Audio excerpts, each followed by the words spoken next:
Hello दोस्तों, आज का हमारा नेक्स्ट टॉपिक है केमिकल बॉन्डिंग का लुईस डॉट स्ट्रक्चर। आज हम आपको लुईस डॉट स्ट्रक्चर के बारे में बताएंगे कि लुईस डॉट स्ट्रक्चर होता क्या है। देखिए, लुईस डॉट स्ट्रक्चर से हम ये पता करेंगे कि किसी भी मॉलिक्यूल का आखिर कैसे स्ट्रक्चर बनाया जाता है। उसमें हम 6 पॉइंट पढ़ेंगे। 6 पॉइंट पढ़ने के बाद आप किसी भी मॉलिक्यूल का स्ट्रक्चर आसानी से एकदम आंख मूंद के बना देंगे कि भाई आखिर हम किसी भी मॉलिक्यूल का स्ट्रक्चर कैसे ड्रा करें। बहुत लोग ऐसे होते हैं जो स्ट्रक्चर तो बना लेते हैं, लेकिन उनको नहीं पता होता है कि आखिर किसको हम सेंट्रल एटम चुने, किनको सराउंडिंग एटम चुने, और ये स्ट्रक्चर कैसे ड्रा हो जाता है। इससे भाई बहुत सारे लोग होंगे, ठीक है, हम सबको नहीं कह रहे हैं। तो चलिए आज हम एक एक करके लुईस डॉट स्ट्रक्चर के बारे में पढ़ेंगे। तो आज हम यहाँ पे 3 टॉपिक पढ़ने वाले हैं, ठीक है। तो पहला टॉपिक हमारा है लुईस डॉट स्ट्रक्चर। क्या है? लुईस डॉट स्ट्रक्चर, ठीक है, ये हमारा आज का टॉपिक रहेगा। फिर दूसरा टॉपिक हमारा इसी में रहेगा कोऑर्डिनेट बॉन्ड, ठीक है। क्या है? कोऑर्डिनेट बॉन्ड रहेगा। फिर इसी में हमारा टॉपिक रहेगा तीसरा फॉर्मल चार्ज। बहुत ही इंपॉर्टेंट है फॉर्मल चार्ज, ठीक है, बहुत ही इंपॉर्टेंट टॉपिक है फॉर्मल चार्ज। आज हम पहले ये पढ़ेंगे लुईस डॉट स्ट्रक्चर, फिर पढ़ेंगे कोऑर्डिनेट बॉन्ड, फिर पढ़ेंगे फॉर्मल चार्ज। यकीन मानिए, आप इन 3 टॉपिक को पढ़ने के बाद इन 3 टॉपिक से किसी भी लेवल का एग्जाम हो, आप आसानी से इन टॉपिक से कोई भी क्वेश्चन गलत करके नहीं आएंगे। ये मेरा आपसे वादा है। अगर आप अच्छी तरीके से इन टॉपिक को पढ़ लेते हैं तो भविष्य में आपको इन 3 टॉपिक से कभी भी कोई प्रॉब्लम नहीं आने वाली है। तो चलिए हम एक एक करके पढ़ते हैं, हम अपने टाइम को वेस्ट नहीं करते हैं, आगे पढ़ते हैं आखिर होता क्या है लुईस डॉट स्ट्रक्चर। चलिए ठीक है, तो आपको हम पहले समराइज करा देता कि लुईस डॉट स्ट्रक्चर होता क्या है। देखिए, लुईस डॉट स्ट्रक्चर में हमें 6 बातें याद करनी होंगी। कितनी? 6 बातें याद करनी होगी। पहला नियम है कि आखिर हम सेंट्रल एटम को कैसे चुने। क्या? आखिर हम सेंट्रल एटम को कैसे चुने। देखिए, तो सेंट्रल एटम को चुनने के लिए सबसे पहले हमें यह देखना पड़ेगा कि यार जो सेंट्रल एटम अगर हम जिसको चुन रहे हैं तो सबसे पहले उसका यह नियम है कि जो सेंट्रल एटम है, ठीक है, सेंट्रल एटम जिसको हम चुनते हैं आखिर वो कैसा होना चाहिए। ठीक है, सेंट्रल एटम जिसको हम चुनते हैं आखिर हम उसको कैसे पहचानेंगे। तो पहली ही हेडिंग हमारी है रूल फॉर सेलेक्टिंग। क्या है? Rule for selecting, rule for selecting central atom. क्या है? Central atom. क्या है? Rule for selecting central atom. तो देखिए, इसमें हमारा पहला ही आता है। अगर रूल फॉर सिलेक्टिंग की बात करें तो इसमें हमारा पहला आता है। तो हम कैसे पहचानेंगे कि यार किसको हम सेंट्रल एटम चुने। तो इसमें पहला है कि भाई अगर हमें किसी भी एक मॉलिक्यूल में सेंट्रल एटम चुनना हो तो कैसे चुनेंगे। तो देखिए क्या होता है, सबसे पहले तो लिस्ट इन नंबर होना चाहिए। कैसा होना चाहिए? लिस्ट इन नंबर। इसका मतलब यार अगर कोई भी मॉलिक्यूल दिया हुआ हो, जैसे हमने एग्जांपल के तौर पे कहा कि CO3। क्या कहा? अगर हमने एग्जांपल ले लिया तो एग्जांपल के तौर पर हमने कहा CO3। अब देखिए, कार्बन की संख्या यहाँ पे कितनी है? 1, ठीक, ऑक्सीजन संख्या कितनी है? 3। तो अगर हम इससे सेटिस्फाई हो जाए और पता चल जाए कि लिस्ट इन नंबर में कौन है? कार्बन। मैक्सिमम नंबर में कौन है? ऑक्सीजन। तो जाहिर सी बात है जो लिस्ट नंबर में होगा वही क्या कहलाएगा? Central atom. क्या कहलाएगा?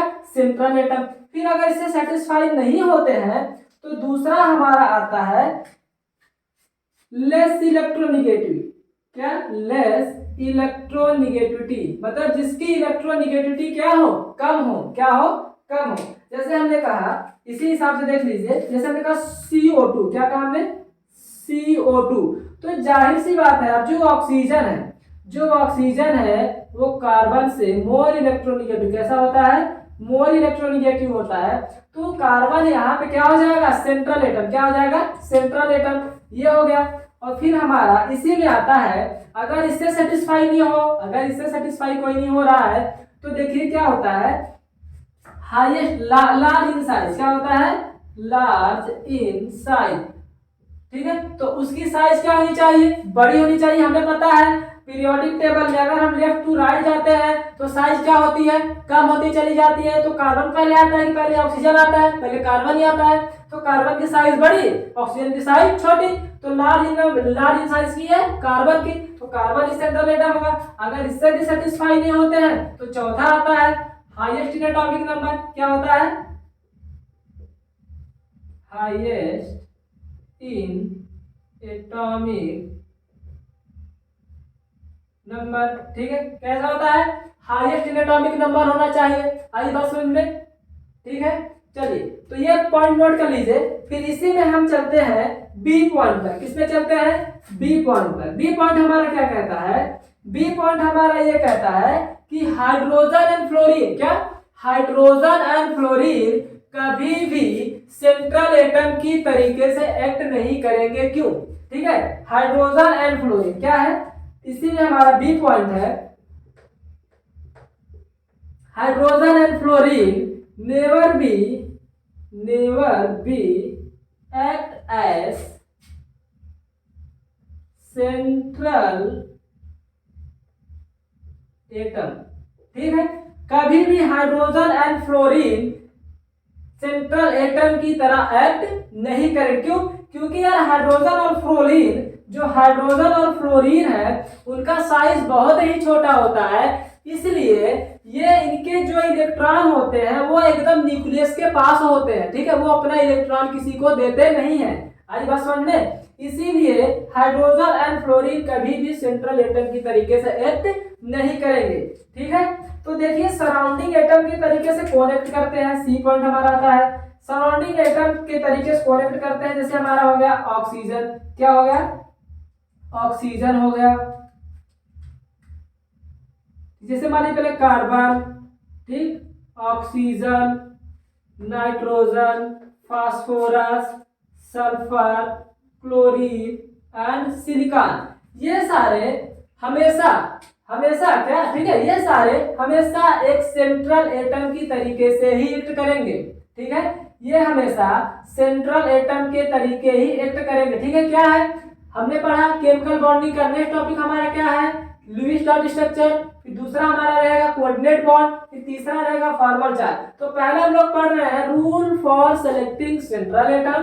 तो भैया आखिर हम सेंट्रल एटम कैसे चुनेंगे, तो इसमें पहला आता है जिसका नंबर क्या हो, कम हो, मॉलिक्यूल में जिसका नंबर क्या हो, कम हो। दूसरा है जिसकी इलेक्ट्रोनेगेटिविटी कम हो। तीसरा है लार्ज इन साइज हो। चौथा है हाईएस्ट इन एटॉमिक नंबर हो। ठीक है, फिर इसी में बी वाला पॉइंट आता है कि हाइड्रोजन एंड फ्लोरीन, क्या, हाइड्रोजन एंड फ्लोरीन कभी भी सेंट्रल एटम की तरह एक्ट नहीं करेंगे क्योंकि इनकी साइज क्या होती है, छोटी होती है। तीसरा इसी में पॉइंट आता है carbon, oxygen, nitrogen, phosphorus, sulphur, chlorine और सिलिकॉन, ये हमेशा एक सेंट्रल एटम की तरीके से ही एक्ट करेंगे। तो इसको नोट कर लीजिए। फिर हम अपने दूसरे पॉइंट की तरफ बढ़ते हैं कि इसमें दूसरा पॉइंट क्या, हमने 6 पॉइंट पढ़ने के लिए कहा है, तो इसमें पढ़ेंगे हम लोग दूसरा पॉइंट क्या। ठीक है, तो नोट कर लीजिए, हो गया। चलिए ठीक है, हम लोग आगे बढ़ते हैं अपने दूसरे पॉइंट की तरफ, रख कर दे। ठीक है, चलिए चलिए इसमें हमारा दूसरा पॉइंट क्या है कि भैया जो सेंट्रल एटम, ठीक है, सॉरी, जो कॉर्नर एटम होंगे, क्या, जो कॉर्नर एटम होंगे उनका ऑक्टेट क्या होना चाहिए, मस्ट बी कंप्लीट। जो हमारा अब दूसरा पॉइंट है, इसी में हमने कहा 6 पॉइंट पढ़ना है, तो क्या है, कॉर्नर एटम, या ऐसे कर लीजिए, octet must be complete, octet must be complete corner atom, मतलब कॉर्नर एटम का जो क्या होना चाहिए, ऑक्टेट क्या होना चाहिए, कंप्लीट होना चाहिए। Octet must be complete corner atom. ठीक है, लिख लीजिए। फिर इसी में हमारा तीसरा पॉइंट आता है, क्या, लिखिए पहले, octet must be complete of the corner atom. हो गया। चलिए इसमें तीसरा पॉइंट क्या है कि भैया जो सेंट्रल एटम है, क्या, जो सेंट्रल एटम है वह 8 या 8 से इलेक्ट्रॉन, 8 या 8 से ज्यादा भी इलेक्ट्रॉन क्या करते हैं, रख सकते हैं। लिखिए central atom, central atom can have central atom can have 8 electron और ऐसे कर लीजिए 8 और मोर इलेक्ट्रॉन, मतलब सेंट्रल एटम जो होता है वह 8 या 8 से ज्यादा भी इलेक्ट्रॉन को रख सकता है। ठीक है, चौथा पॉइंट लिखिए। चौथा हमारा पॉइंट क्या कहता है कि भैया जो सेंट्रल एटम होता है वह अपनी मैक्सिमम कोवैलेंसी को अचीव करना चाहता है। ठीक है, क्या है? पहला है हमारा दूसरा पॉइंट है octet must be complete corner atom. फिर तीसरा है सेंट्रल एटम कैन हैव 8 और मोर इलेक्ट्रॉन। फिर हमारा चौथा पॉइंट है, हमारा इसमें चौथा पॉइंट है central atom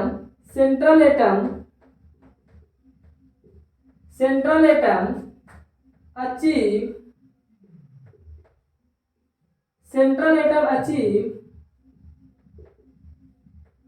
their maximum covalency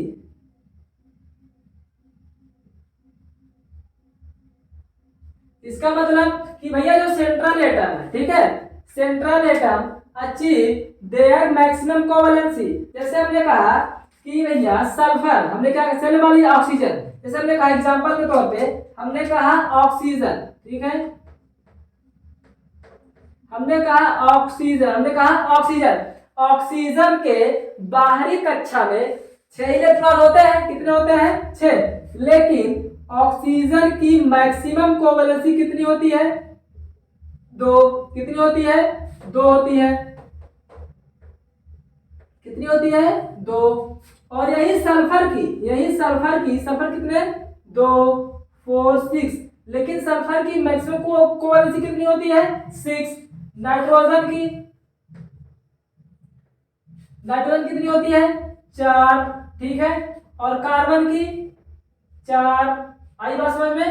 तो नाइट्रोजन की भी 4 और कार्बन की भी 4, लेकिन नाइट्रोजन 3 भी रख सकता है। आई बात समझ में? कितने रख सकता है? 3 भी रख सकता है। तो देखिए ऑक्सीजन की 2, सल्फर की 2, 4, 6 भी रख सकता है। 6 इसकी मैक्सिमम है। नाइट्रोजन की 4 मैक्सिमम है। कार्बन की भी 4 मैक्सिमम है। अगर फास्फोरस की देखी जाए तो फास्फोरस कितनी होती है? 5। कितनी होती है? 5। इसको बोलते हैं मतलब जो जितना ज्यादा बॉन्ड बना ले। अगर देखिए, अगर जो अपने मैक्सिमम कोवैलेंसी से बॉन्ड बना लेता है तो उसको बोलते हैं हम लोग कोऑर्डिनेट बॉन्ड। क्या बोलते हैं? कोऑर्डिनेट बॉन्ड बोलते हैं। लेकिन सल्फर यहाँ पे 8 से ज्यादा इलेक्ट्रॉनों को रख सकता है, इसलिए यह मैक्सिमम कोवैलेंसी शो करता है। देखिए 8 से ज्यादा इलेक्ट्रॉन रखने का मतलब ये होता है कि भैया उसके पास इनकम्प्लीट डी ऑर्बिटल भी तो होना चाहिए। क्या? इनकम्प्लीट डी ऑर्बिटल भी तो होना चाहिए, तभी तो मैक्सिमम कोवैलेंसी शो करेगा। यहाँ सल्फर के पास एक इम्पटी डी ऑर्बिटल होने के कारण यह मैक्सिमम कोवैलेंसी शो करता है। ठीक है, तो चलिए हम लोग और आगे बढ़ते हैं। पहले आप लोग इसे नोट करिए। देखो पहला हमारा था कि भाई आगे लुईस डॉट स्ट्रक्चर क्या होता है, और उसमें पहला पॉइंट था कि आखिर हम सेंट्रल एटम को चुनेंगे कैसे। उसमें हमने कहा कि भाई सेंट्रल एटम चुनने के लिए हमें सबसे पहले ये देखना पड़ता है कि कौन लिस्ट इन नंबर में है, फिर उसे सेटिस्फाई नहीं है। तो दूसरा हमारा टॉपिक था कि भैया कि जो उसका इलेक्ट्रोनेगेटिविटी डिफरेंस है क्या होना चाहिए? बहुत ही कम होना चाहिए। तीसरा उसमें हमारा था, अगर उससे आप सेटिस्फाई नहीं हो रहे हैं तो तीसरा उसमें था कि उसका साइज क्या होना चाहिए? लार्ज होना चाहिए। चौथा था एटॉमिक नंबर उसका क्या होना चाहिए?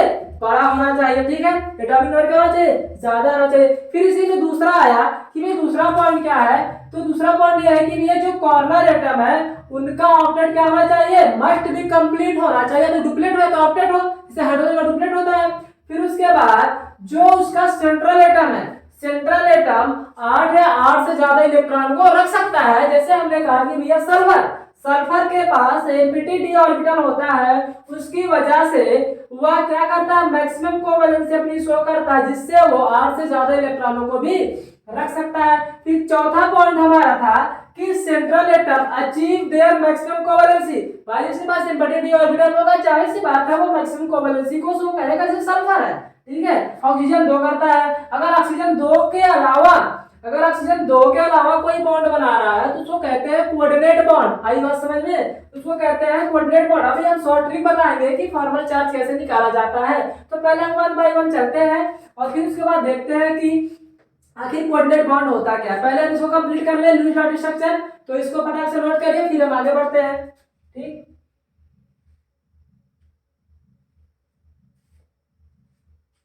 चलिए हो गया, ओके, चलिए आगे बढ़ते हैं। अब आगे बढ़ते हैं हम लोग 5वें पॉइंट की तरफ।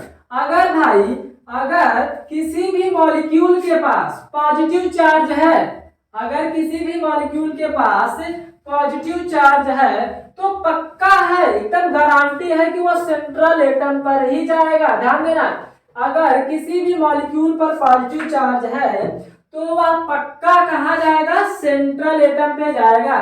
तो पांचवा क्या कहलाएगा हमारा, पांचवा रूल क्या है, if positive charge क्या है, if positive charge is there, क्या है, if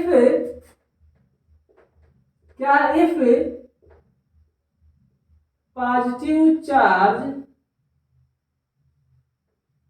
there, जैसे H3O प्लस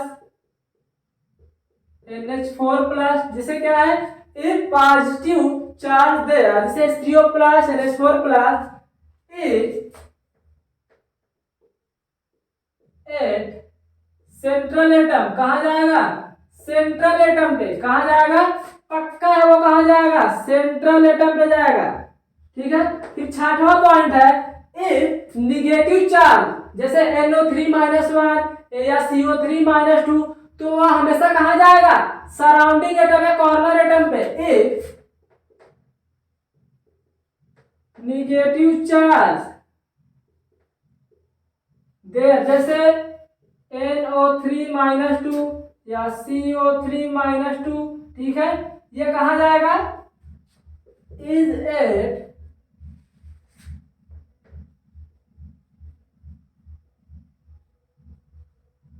कॉर्नर एटम।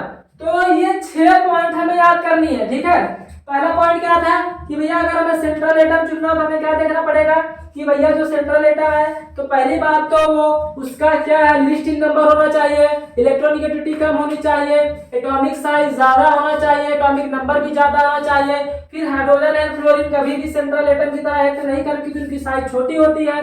फिर उसी में तीसरा पॉइंट था कि ऑक्सीजन, सल्फर, नाइट्रोजन, ये सारे कार्बन, सिलिकॉन, ये सारे हमेशा सेंट्रल एटम की तरह एक्ट करते हैं। फिर उसी में दूसरा पॉइंट आता था कि भैया जो कॉर्नर एटम है उनके ऑक्टेट मस्ट भी क्या होने चाहिए, कंप्लीट होने चाहिए। फिर उसी में हमारा तीसरा पॉइंट था कि भैया ये मैक्सिमम कोवैलेंसी शो करता है।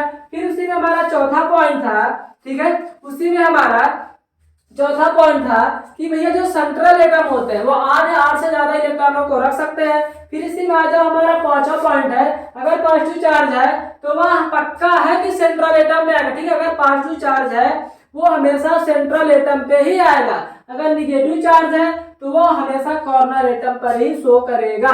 तो इसको नोट कर लीजिए। फिर हम एग्जांपल की तरफ बढ़ते हैं, आखिर हम किसी भी मॉलिक्यूल का स्ट्रक्चर कैसे ड्रा करते हैं, तो इसको नोट कर लीजिए। ठीक है, चलिए हो गया। चलिए अब देखिए इसका हम एग्जांपल करते हैं। ठीक है, आखिर कौन कौन से इसके एग्जांपल है। तो सबसे पहले अगर हम किसी भी सेंट्रल एटम, अगर हमें किसी भी मॉलिक्यूल का स्ट्रक्चर ड्रा करना हो तो वहां पे हमें एक और बात एक और बात का ध्यान देना पड़ेगा। तो हमें क्या करना, पहले हमें टोटल इलेक्ट्रॉन निकालना है। क्या निकालना है, टोटल इलेक्ट्रॉन। क्या निकालोगे, टोटल इलेक्ट्रॉन। टोटल इलेक्ट्रॉन को हम Q से रिप्रेजेंट करते हैं। तो टोटल इलेक्ट्रॉन क्या होगा, वैलेंस इन इलेक्ट्रॉन क्या होगा,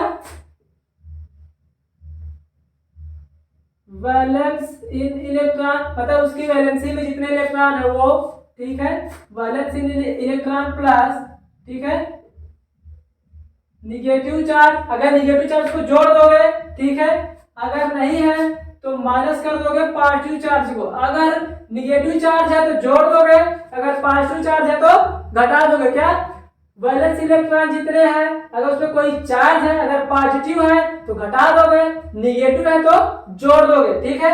अब ये तो हो गया हमारा टोटल चार्ज। अब हमें निकालना है बॉन्ड पेयर इलेक्ट्रॉन। क्या निकालना है? बॉन्ड पेयर इलेक्ट्रॉन निकालना है। क्या निकालोगे? Bond pair electron. अगर हमें बॉन्ड पेयर इलेक्ट्रॉन निकालना है, देखिए बॉन्ड पेयर इलेक्ट्रॉन निकालना है, क्या करोगे? तो 2 से क्या कर दोगे? मल्टीप्लाई कर दोगे बॉन्ड में, जितने बॉन्ड वो बनाएगा 2 इंटू बॉन्ड, क्या जितने वो बॉन्ड बना रहा है, ठीक है, वो कर दोगे। ये तो पहला और ये दूसरा, तीसरा हमारा क्या है? ठीक है, तीसरा हमें निकालना है लोन पेयर इलेक्ट्रॉन। क्या निकालना है? Lone pair electron. Lone pair electron निकालने के लिए लोन पेयर इलेक्ट्रॉन को निकालने के लिए टोटल इलेक्ट्रॉन, ठीक है, total electron minus bond pair electron. क्या करना है? Total electron minus bond pair electron करके निकालना है। आई बात समझ में? ये तो फार्मूला हमें याद होना चाहिए अगर किसी भी मॉलिक्यूल का स्ट्रक्चर। अगर लोन पेयर है, लोन पेयर जितने भी आएंगे या तो वो बनाएगा लोन पेयर, या तो वो होगा लोन पेयर, या तो वो होगा डबल बॉन्ड या ट्रिपल बॉन्ड। क्या बनाएगा? या तो लोन पेयर होंगे या तो डबल बॉन्ड और ट्रिपल बॉन्ड बनाएगा। तो क्या है, अगर हमें केमिकल बॉन्डिंग में किसी भी मॉलिक्यूल का स्ट्रक्चर बनाना है तो क्या होगा? टोटल इलेक्ट्रॉन निकालना तो वैलेंस इलेक्ट्रॉन, अगर निगेटिव है तो जोड़ दोगे, पॉजिटिव है तो घटा दोगे। फिर दूसरा आता है बॉन्ड पेयर इलेक्ट्रॉन निकालने के 2 इंटू बॉन्ड, जितने वो बॉन्ड बनाएगा। फिर उसके बाद तीसरा क्या आता है? लोन पेयर इलेक्ट्रॉन, तो total electron minus bond pair electron. इसको नोट कर लीजिए, फिर हम एग्जांपल के तौर पे ये 1 बाय 1 करते हैं, ठीक है। चलिए हो गया, तो चलो आगे बढ़ते हैं। हम लोग एग्जांपल लेते हैं H3O प्लस का। किसका एग्जांपल लेते हैं? H3O प्लस का एग्जांपल लेते हैं हम लोग और आगे बढ़ते हैं फटाक से। जैसे एक चार्ज वाला हम लोग ले लेते हैं H3O प्लस का एग्जांपल। हमारा क्या है? H3O plus. हमारा एग्जांपल है H3O प्लस। देखिए H3O प्लस, एक चार्ज आ गया, इलेक्ट्रॉन आ गए, तो भैया एग्जांपल हमारा H3O प्लस, ठीक है। टोटल चार्ज हमारा कितना है? 6। कितना हो, किसका होता है? ऑक्सीजन का, प्लस हाइड्रोजन कितना लगे हैं? 3। इसका वैलेंसी कितनी होती है? 1, तो 1 3 1, मतलब 6 3 9, 9 में से लग गए 8 इलेक्ट्रॉन। अब हमें निकालना है बॉन्ड पेयर इलेक्ट्रॉन। क्या निकालना है? Bond pair electron. Bond pair electron निकालने के लिए कितने बॉन्ड बना रहे हैं H3O? अब बताओ इसमें सेंट्रल एटम कौन होगा? बताओ, क्या हाइड्रोजन कभी भी सेंट्रल एटम की तरह काम करेगा? नहीं ना, तो कौन काम करेगा? ऑक्सीजन। तो ये बीच में आ गया हमारा ऑक्सीजन, ठीक है। ये एक और ये एक और ये यहाँ पे H, एक H यहाँ पे और एक H यहाँ पे, ठीक है। तो ये आ गया भैया, आई बात समझ में? अब कितने बॉन्ड बनाया है? 1 2 3। कितने बॉन्ड बनाया है? 3। तो 3 से क्या कर देना है? मल्टीप्लाई। कितने आ गए? 6 इलेक्ट्रॉन। कितने आ गए? 6 इलेक्ट्रॉन। अब हमें निकालना है लोन पेयर इलेक्ट्रॉन। तो लोन पेयर इलेक्ट्रॉन क्या होते हैं?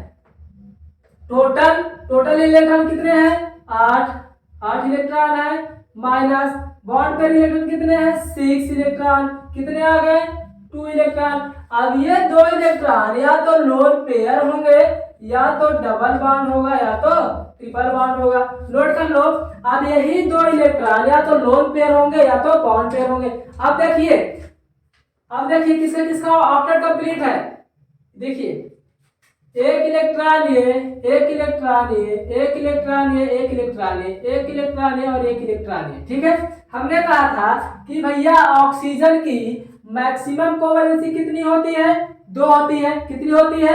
2 होती है। अब देखिए ऑक्सीजन क्या कर रहा है? ऑक्सीजन जो है यहाँ पे एक इलेक्ट्रॉन इसको देता है, इससे साझा करता है, ठीक है। इसका तो ऑक्टेट कंप्लीट, इसका नहीं हुआ। फिर इसे करता है तो इसका भी ऑक्टेट कंप्लीट, इसका भी कंप्लीट, इसका भी कंप्लीट, ठीक है। तो क्या होता है, अब जो वो इलेक्ट्रॉन बचा, ठीक है, जैसे ये लोन पेयर है, अब ये बचा है।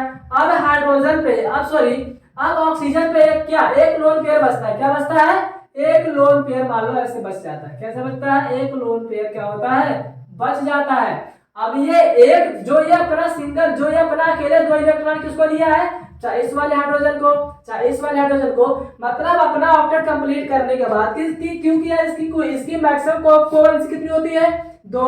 अब ये दो अपनी मैक्सिमम कोवेलेंसी पूरी करने के बाद जो इलेक्ट्रॉन वो दे वो क्या कहलाता है, कोऑर्डिनेट बॉन्ड कहलाता है। ठीक है, आगे हम लोग पढ़ेंगे लेकिन बता दे रहे हैं यहीं पे।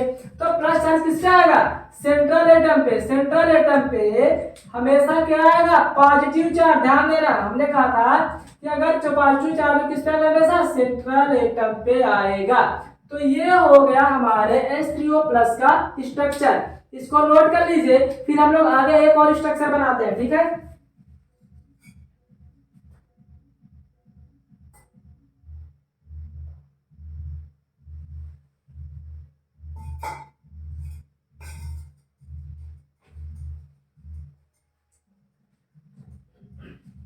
चलिए हो गया।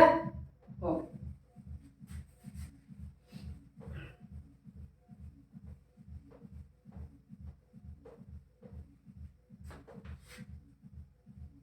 चलिए अब हम लेते हैं अपना दूसरा एग्जांपल NO3-1। क्या लेते हैं, हमारा दूसरा एग्जांपल है, इसको अच्छे से समझना। ठीक है, अगर पिछला नहीं समझ में आया तो ठीक है। तो हम लोग लेते हैं NO3-। अब देखिए, अब तो पहले हमें निकालना है टोटल चार्ज। टोटल चार्ज निकालने के लिए भाई इसकी वैलेंसी कितनी है, नाइट्रोजन कितनी होती है, 5। ठीक, प्लस ऑक्सीजन कितने लगे हैं, 3, इसकी कितनी होती है, 6। माइनस कितना लगा, 1, इसको भी प्लस करो क्योंकि माइनस चार्ज है। भैया जोड़ो, 6 त्रिक 18, कितना, 6 त्रिक 18, 18 5 23, 23 से 24, कितने इलेक्ट्रॉन हुए, 24 इलेक्ट्रॉन। अब हमें निकालना है बॉन्ड पेयर इलेक्ट्रॉन। क्या निकालना है, bond pair electron. Bond pair electron क्या होता है, 2 इंटू बॉन्ड होता है। क्या होता है, 2 इंटू बॉन्ड। तो बॉन्ड कितने बनाएगा नाइट्रोजन, देखिए सेंट्रल एटम कौन होगा बताइए, यहाँ पे सेंट्रल एटम कौन होगा, नाइट्रोजन होगा। क्योंकि नाइट्रोजन की इलेक्ट्रोनिगेटिविटी ऑक्सीजन से क्या होती है, कम होती है। तो नाइट्रोजन यहाँ पे क्या होगा, सेंट्रल एटम। ध्यान देना भैया, नाइट्रोजन क्या होगा, सेंट्रल एटम होगा, ये भी ध्यान देना। आखिर इन दोनों में से कौन बनेगा, जिसकी इलेक्ट्रोनिगेटिविटी क्या होगी, कम होगी। तो नाइट्रोजन क्या होगा, सेंट्रल एटम होगा। तो भैया ऑक्सीजन एक यहाँ पे लगा दो, एक यहाँ पे लगा दो और एक यहाँ पे लगा दो। कितने बनाया है, 3। जब ये 3 बनाए हैं महाशय, तो बॉन्ड कितने बनाया है, 3, 2 गुणे 3, मतलब कितने हो गए इलेक्ट्रॉन, 6 इलेक्ट्रॉन हो गए। अब बचा हमारा लोन पेयर इलेक्ट्रॉन। तो भैया लोन पेयर इलेक्ट्रॉन क्या होता है, तो total charge minus bond pair electron. तो बॉन्ड पेयर इलेक्ट्रॉन कितना है, 6। तो टोटल इलेक्ट्रॉन कितने हैं, 24। 24 माइनस 6 कितने आ गए, 18। अब ये 18 इलेक्ट्रॉन जो होगा, अब ये 18 इलेक्ट्रॉन जो होगा, अब या तो ये बनाएगा लोन पेयर। क्या बनाएगा, लोन पेयर, या तो ये बनाएगा। ठीक है, 18 इलेक्ट्रॉन या तो बनाएगा डबल बॉन्ड या ट्रिपल बॉन्ड। अब देखिए पहले हम लोन पेयर दे देते हैं सबको, कितने हैं, 18। कितने हैं, 18। तो भैया 1 2 3 4 5 6, 1 2 3 4 5 6। यहाँ पे देखिए 1 2 3 4 5 6।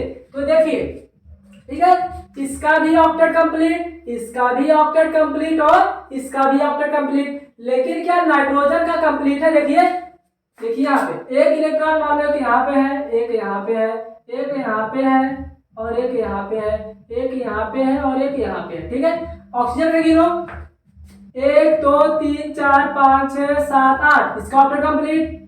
1 2 3 4 5 6 7 8, इसका भी ऑक्टेट कंप्लीट। इसका देखो यहाँ पे यहाँ 1 2 3 4 5 6 7 8, इसका भी कंप्लीट। नाइट्रोजन का देखो 1 2 3 4 5 6, क्या नाइट्रोजन का ऑक्टेट कंप्लीट है, नहीं है ना। तो देखो क्या होता है, तो यहाँ पे जो ये वाला इलेक्ट्रॉन है, जो ये दोनों इलेक्ट्रॉन है, तो कहाँ पे आ जाएंगे, यहाँ पे इससे बॉन्ड बना लो। चाहे इससे भी बना सकते हो, इससे भी बना सकते हो, ऐसी बात नहीं। ठीक है, तो यहाँ पे आ गए। ठीक, कहाँ पे आ गए, यहाँ पे आ गए। तो ये यहाँ पे बना लिया डबल बॉन्ड भैया। अब इससे अब गिनो 1 2 3 4 5 6 7 8, इसका भी कंप्लीट, इसका भी कंप्लीट, इसका भी कंप्लीट और इसका भी कंप्लीट। अब देखिए मेन पॉइंट ये आता है, आखिर माइनस चार्ज किस पे जाए, क्या आखिर माइनस चार्ज किस पे जाए। अब माइनस चार्ज को निकालने के लिए क्या, अब माइनस चार्ज को निकालने के लिए अब यहाँ पे हम लोग फॉर्मल चार्ज पढ़ेंगे। क्या पढ़ेंगे? Formal charge. इसको नोट कर लीजिए। फिर लेकिन हम इससे पहले फॉर्मल चार्ज से पहले हम लोग पढ़ेंगे कोऑर्डिनेट बॉन्ड। क्या पढ़ेंगे? कोऑर्डिनेट बॉन्ड पढ़ेंगे। ठीक है, तो इसको नोट कर लीजिए, फिर कोऑर्डिनेट बॉन्ड आगे हम लोग पढ़ते हैं। ठीक है, फटाक से नोट कर लीजिए।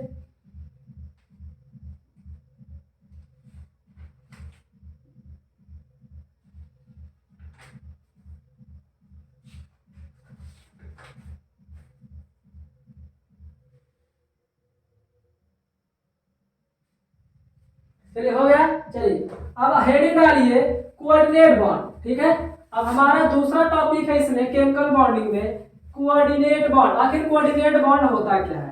चलिए हम समझा देते हैं पहले आखिर कोऑर्डिनेट बॉन्ड होता है। पहले हेडिंग डाल दीजिए दूसरा।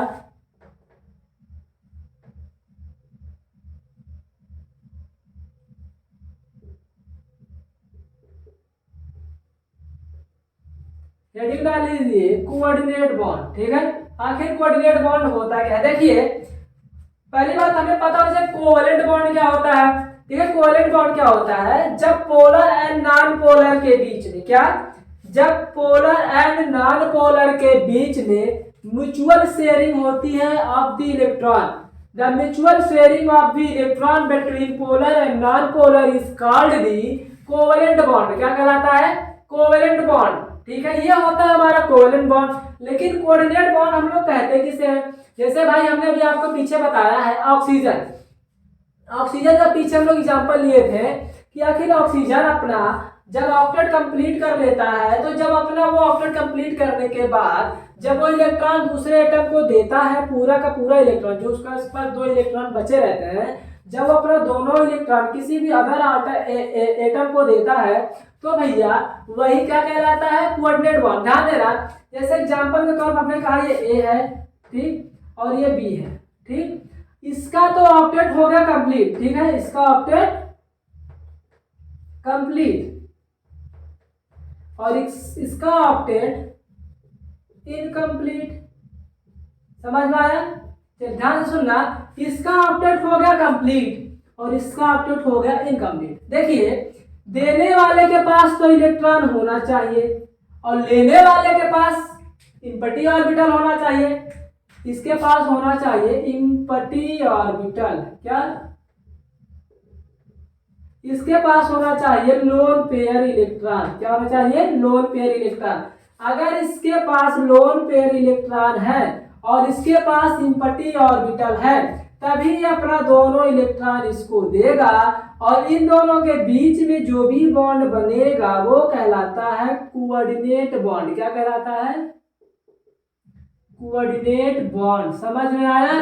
कोऑर्डिनेट बॉन्ड क्या होता है? देखिए पहले तो ये पता है कोवैलेंट बॉन्ड क्या होता है। जब पोलर और नॉन पोलर के बीच में क्या, जब पोलर और नॉन पोलर के बीच में म्यूचुअल शेयरिंग होती है, मतलब एक इलेक्ट्रॉन ए वाला दे और एक इलेक्ट्रॉन बी वाला दे, दोनों का इलेक्ट्रॉन जब बीच, जैसे मान लो भाई ये ए है और ये बी है, ये पोलर है और ये नॉन पोलर है, जब दोनों अपना इलेक्ट्रॉन बीच में रखेंगे, ये अपना ये रखेंगे भाषा और एक अपना ये रखेंगे, तो दोनों की म्यूचुअल मतलब बराबर बराबर की शेयरिंग ऑफ इलेक्ट्रॉन के बीच में जो भी बॉन्ड बनेगा, इस बॉन्ड को हम लोग कहते हैं कोवैलेंट बॉन्ड। क्या कहेंगे?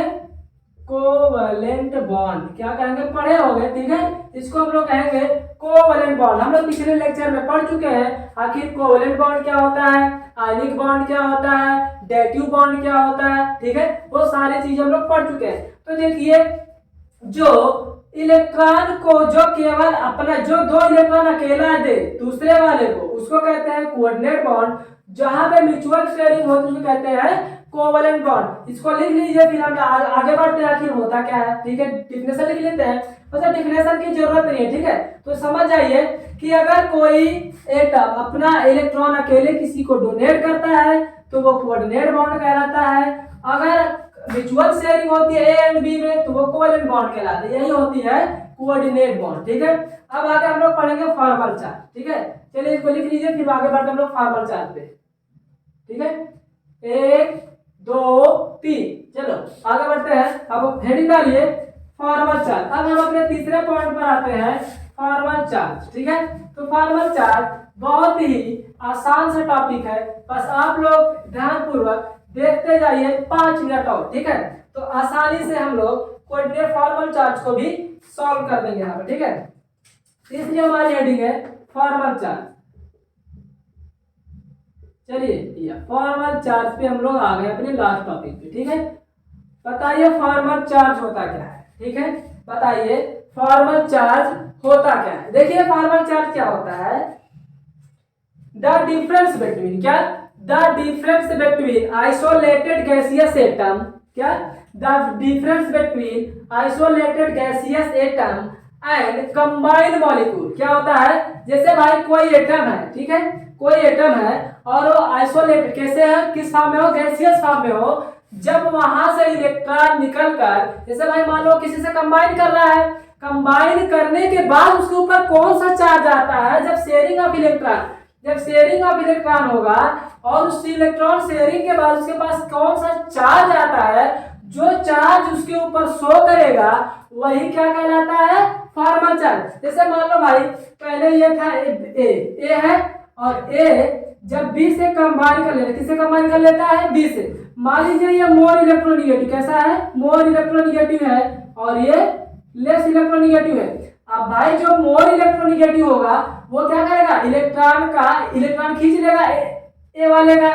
जब इलेक्ट्रॉन ए वाले का खींच लेगा तो भैया ए प्लस में होगा और बी कैसा होगा, बी माइनस में होगा। तो यार जो ये चार्ज आ रहा है ना, जो ये चार्ज आ रहा है दोनों पे, वही क्या कहलाता है, फॉर्मल चार्ज। इसका मतलब होता है ए ने अपना इलेक्ट्रॉन दिया तो इसके ऊपर आया पॉजिटिव चार्ज, बी ने ए का इलेक्ट्रॉन लिया तो इसके ऊपर आया है नेगेटिव चार्ज, यही क्या कहलाता है, फॉर्मल चार्ज। ठीक है, तो लिखिए द डिफरेंस बिटवीन, लिखिए द डिफरेंस बिटवीन, क्या होता है इसका definition, the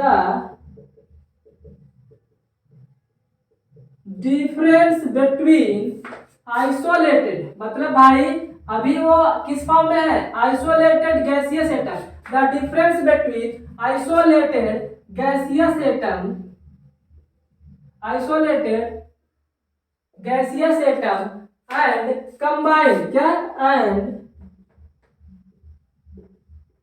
end combined molecule, किसके बीच में है भैया, जब पहले वो एकदम सिंगल था और सिंगल जब वो किसी से बाइंड करे तो वो मॉलिक्यूल का फॉर्म होगा।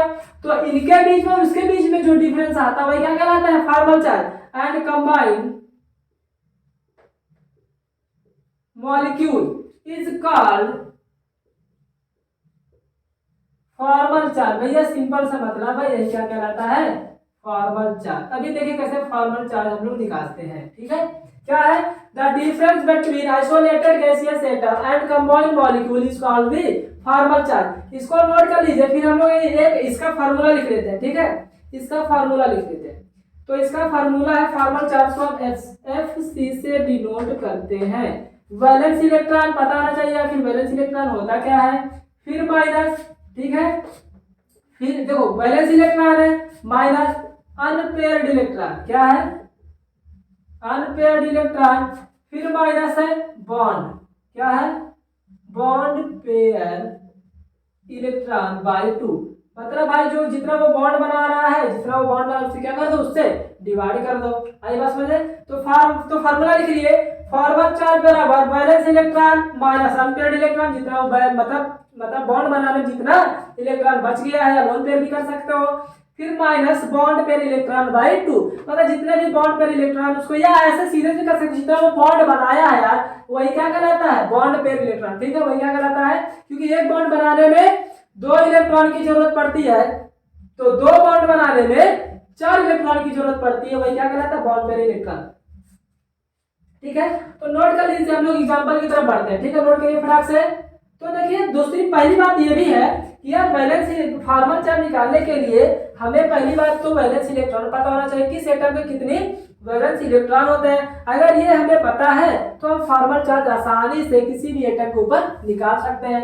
तो नोट करिए, फिर हम लोग आगे बढ़ते हैं। हमारा लास्ट टॉपिक है, 5 मिनट और आपसे लेंगे। ठीक है, चलिए हो गया, ओके, चलिए फिर आगे बढ़ते हैं हम लोग एग्जाम्पल की तरफ। आखिर एग्जाम्पल क्या है फॉर्मल चार्ज का, ठीक है। तो सबसे पहले हम लोग एग्जाम्पल ले लेते हैं ओजोन का। बहुत एग्जाम्पल हम लोग लेते हैं ओजोन का, चलिए ओजोन का ही ले लेते हैं। तो ओजोन का हम लोग एग्जाम्पल ले लेते हैं। भैया स्ट्रक्चर सबको पता है, स्ट्रक्चर सबको पता है भैया स्ट्रक्चर कैसे बनता है, ठीक है। तो ये लीजिए ऑक्सीजन हो गया, ये लीजिए इन्होंने बॉन्ड बनाया, ये लीजिए इन्होंने ये बॉन्ड बनाया, ठीक है। ये कोऑर्डिनेट बॉन्ड है, ठीक। अब पता हमें करना है कि भैया फॉर्मल चार्ज कैसे निकलेगा।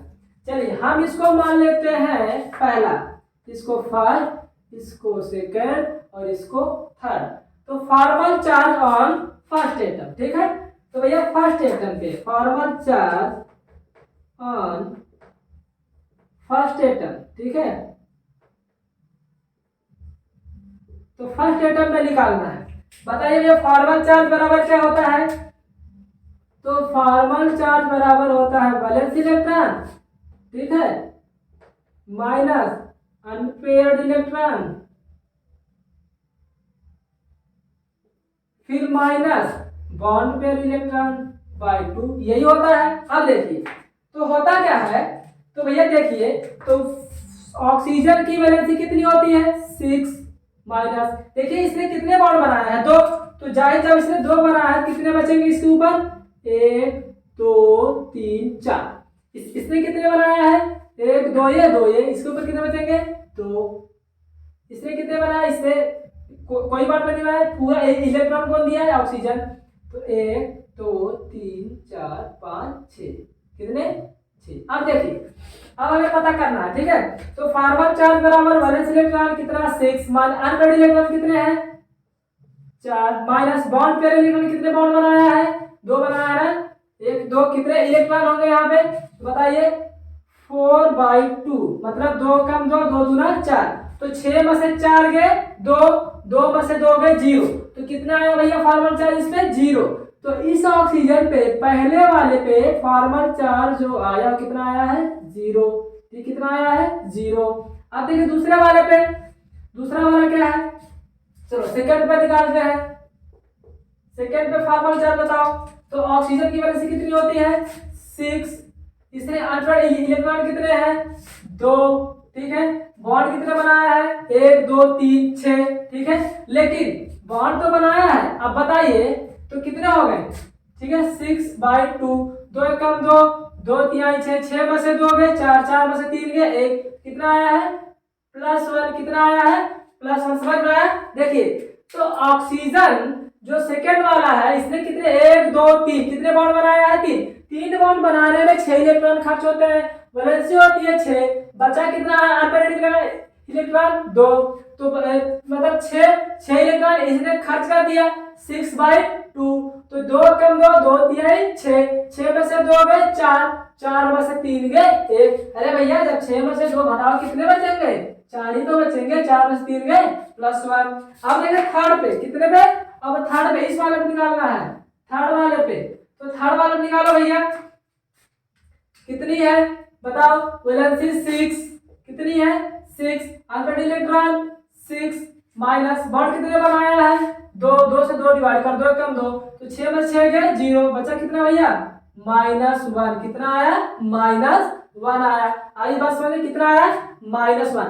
ऐसे ही हमें सभी मॉलिक्यूल के एक एक एटम पर, ऐसे ही हमें सभी मॉलिक्यूल के एक एक एटम पर हमें फॉर्मल चार्ज निकालना है। फॉर्मल चार्ज निकालने का मैं एक आसान ट्रिक बता देता हूं, आप देखते ही बता देंगे कि यार किस पे कितना फॉर्मल चार्ज है। लेकिन ध्यान रहे अगर सेंट्रल एटम जो है अगर उसकी मैक्सिमम कोवैलेंसी से, ठीक है, अगर वो अपनी मैक्सिमम कोवैलेंसी से किसी से बॉन्ड बना रहा है तो वो कोऑर्डिनेट बॉन्ड कहलाता है। आई बात समझे। जैसे आप एग्जांपल देखेंगे SO3 में, SO3 में जो हमारा सल्फर है वो मैक्सिमम कोवैलेंसी वो अपना बना सकता है, ठीक है। सल्फर में जो सल्फर है वो अपनी मैक्सिमम कोवैलेंसी तक पहुंच सकता है, तो वहां पे कोऑर्डिनेट बॉन्ड नहीं बनेगा, ठीक है। तो बॉन्ड बनाता जाएगा अपनी मैक्सिमम कोवैलेंसी तक पहुंच जाएगा।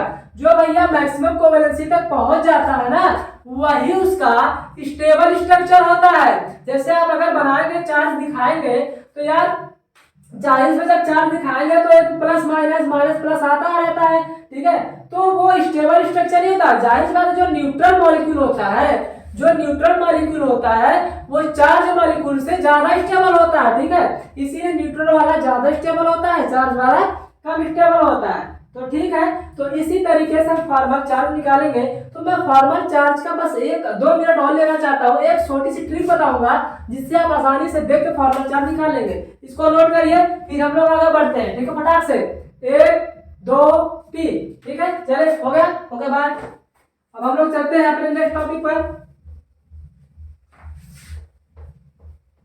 अब हमारा नेक्स्ट टॉपिक है भैया शॉर्ट ट्रिक। आखिर हम देखते ही कैसे फॉर्मल चार्ज निकालेंगे। हमारी शॉर्ट ट्रिक है फॉर्मल चार्ज की, ठीक, देखिए जिन एटम के बीच में, ठीक है, जिस एटम के बीच में, जिस एटम के बीच में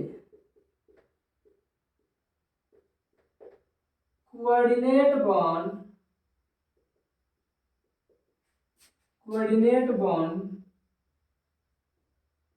का फॉर्मेशन होगा,